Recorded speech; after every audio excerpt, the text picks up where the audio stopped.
They told me the woods in Massachusetts had secrets, old secrets, once whispered about in half-forgotten legends, passed down like warnings nobody wanted to hear out loud. At first, I thought it was nothing more than folklore, bedtime stories to keep kids from wandering too far at night, but then I went too far. It was supposed to be a simple hike, just me, my backpack, and the sound of leaves crunching underfoot. The air was crisp and the trails were empty, the kind of silence that should feel peaceful, but it didn't. It felt expectant, like the forest itself was holding its breath, waiting for something. That's when I noticed the stones, piles of them, stacked neatly in strange little towers, as if someone had been marking the path. They were small, no taller than my knee, but they made my skin crawl. Something about the way they were balanced, too precise, too deliberate. I told myself they were just the work of other hikers, kids messing around.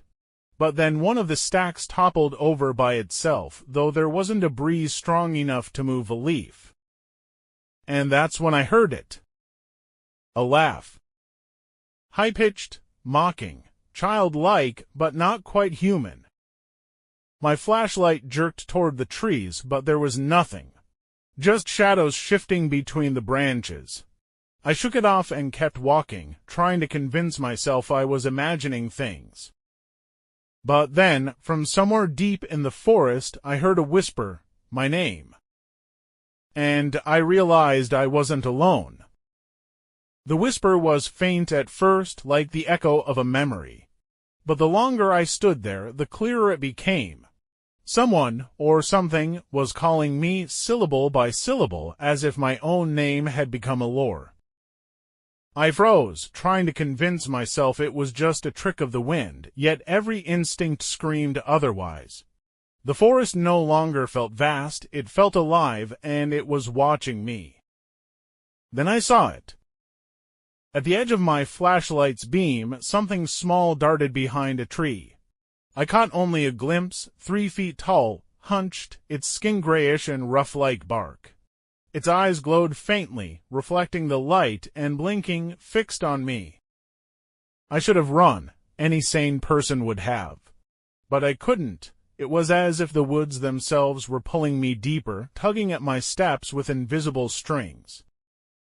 Everywhere I looked, I started to notice more of the strange stone piles, arranged in circles now like markers of territory. Some had little tufts of hair caught between them, others, bones, small ones. The mocking laugh came again, closer this time. It was joined by another and another. The sound grew until the silence I'd walked into earlier was gone, replaced by a chorus of cruel giggles echoing from all sides.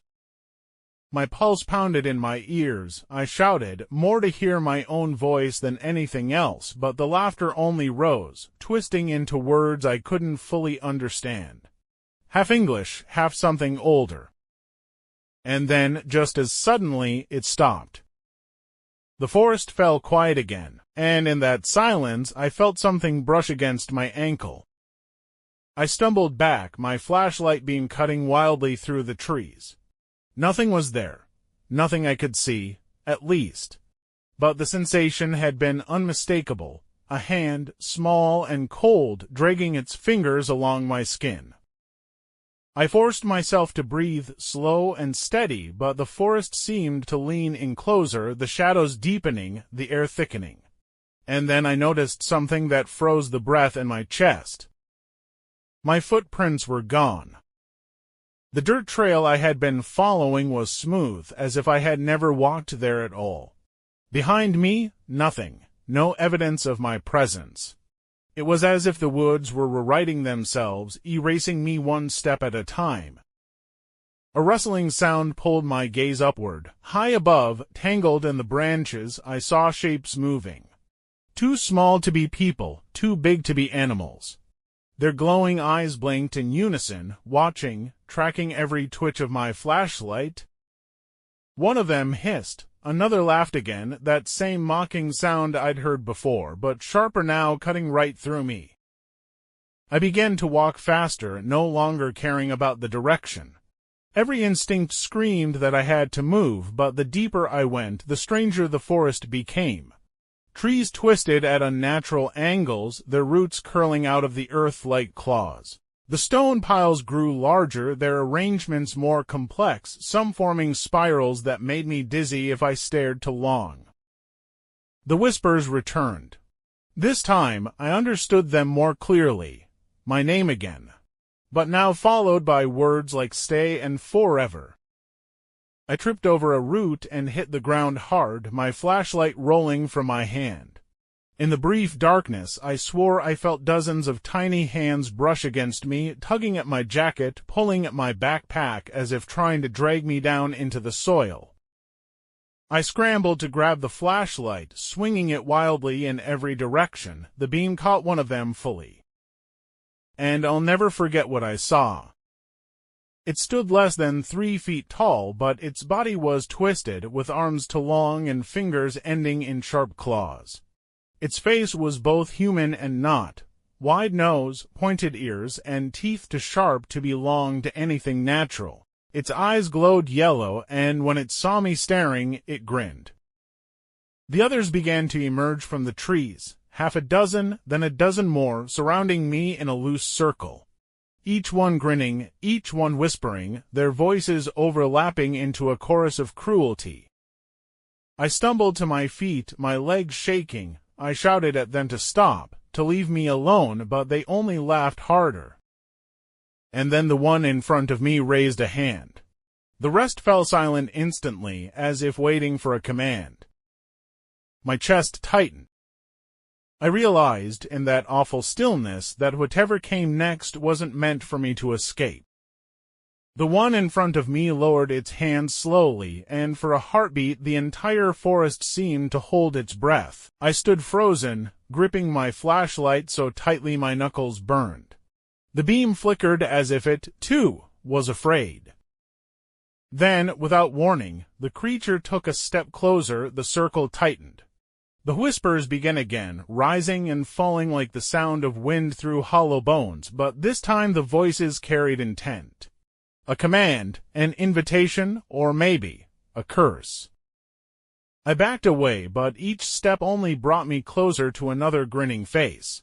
They didn't rush me, didn't attack outright. They were patient, toying with me, like cats with a mouse that had nowhere left to run.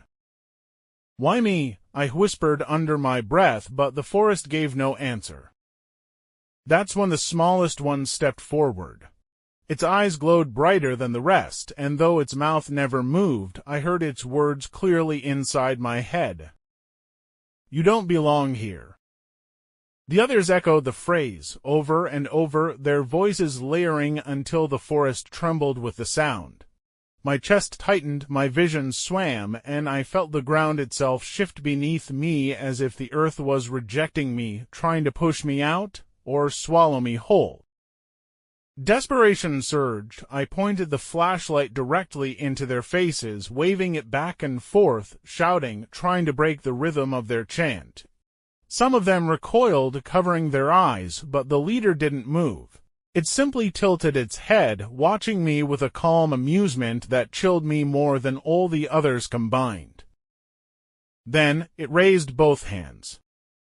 The forest exploded with motion, branches snapped, roots erupted from the soil, and every single stone pile I had passed began to crumble in unison.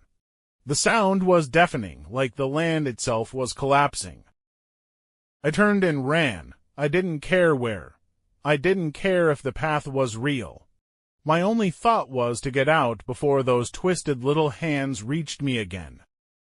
The whispers chased me, louder now, almost shrieking, yet I couldn't tell if they were behind me or inside my head. My lungs burned, my legs screamed, but still I ran. Then I saw it, a faint light in the distance. Not the eerie glow of their eyes, but something warmer, steadier. A way out?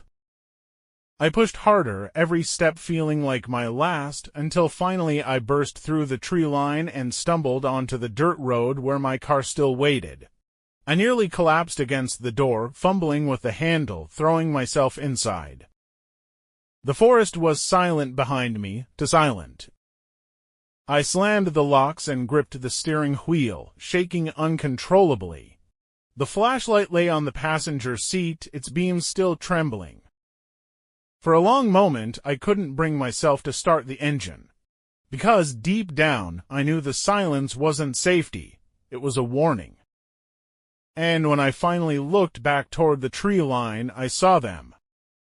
Dozens of glowing eyes, watching, waiting. I started the car and sped away, gravel spitting under the tires, not daring to look back again. Even now, though, I can't shake the feeling that I didn't escape, that I was allowed to leave. And that one night, when the forest is ready, the Pukwudgie will come to find me again. And if you've made it this far, tell me, what would you have done if you were surrounded by them? Drop your thoughts in the comments, hit the like button if this story gave you chills, and don't forget to subscribe to @Twinkling17 for more terrifying encounters with the unknown. Your support helps keep these stories alive, and maybe keeps the creatures at bay.